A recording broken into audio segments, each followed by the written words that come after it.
History is not enlightening for us merely because of its appeal and glory, betrayals and crimes. Lifestyle of rulers and kings is terrifyingly similar to our current affairs today, and contemplating this aspect will be instructive for humanity. Humans of the past were constantly fighting to maintain their freedom. There were governments that were based on the dictatorship of kings. Kings drowned in luxuries would exploit the productive labor of the poor and the captive slaves. Under rule of such governments, class distinctions was an undeniable principle, and people did not enjoy justice. The poor would bear poor, and poverty would run in their generations to the end. The white always had much higher citizens' rights, and the rulers harassed the black.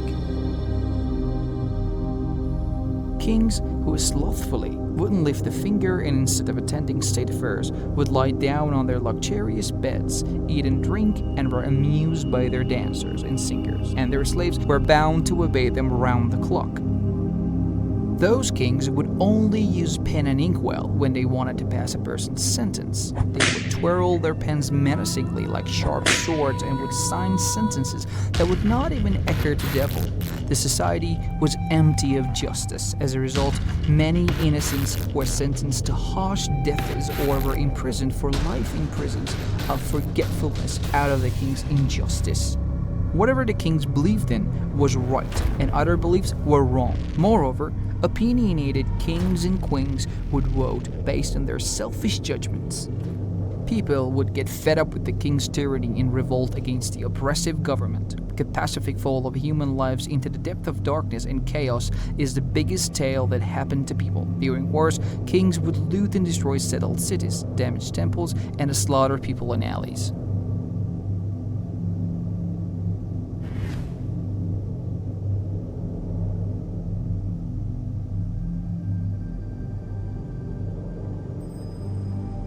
As we look through history, we will not find kings who ruled based on righteousness and justice and considered the poor and the rich as equals. Nevertheless, in the deepest part of history, we will find men who are unknown to the world due to the cruelties in history. Such men, during their short lives, would buy many slaves and grant them their freedom after teaching them. Chivalrous people whose greatest goals was to realize social justice in the society.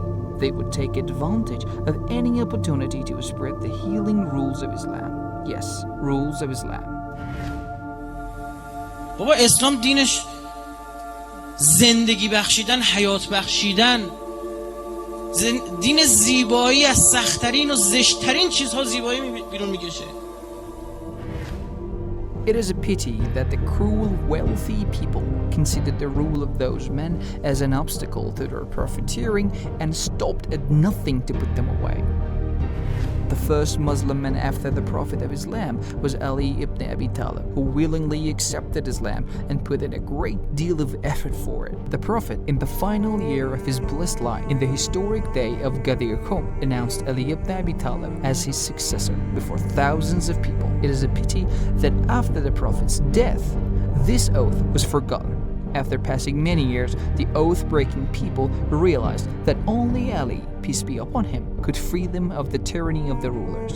Therefore, they rushed toward him and recognized him as their caliph. انقدر این آقا بزرگه، انقدر والاست، انقدر صاحب مقام، انقدر منزلت داره که بیاد دی گفتن خداست. بیاد دی نادان گفتن خداست. نسبت خدایی بهش دادن. بس که تجلی کرد صفات الله در وجود نازنین او. شاید شما سختی هایی که ائمه بزرگوار ما کشیدن رو یک جا جمع بکنی بشه امیرالمومنین. صبر ایشون بر مصائب عجیب غریب نبرد ایشون، جنگ های ایشون، علم ایشون، سخنوری ایشون اصلا یک دنیای دیگه ایه. امیر مؤمنان جز ائمه از ماست که دیگرانی رو که اصلا مسلمان نیستن رو مدهوش خودش کرده. این طرف مسلمان نیست اما در مورد امیرالمومنین گیر میکنه، یعنی تو دام میفته. گیرایی حضرت اینطوره. مثلا اسمت ایشونو میذاریم چی؟ کنار.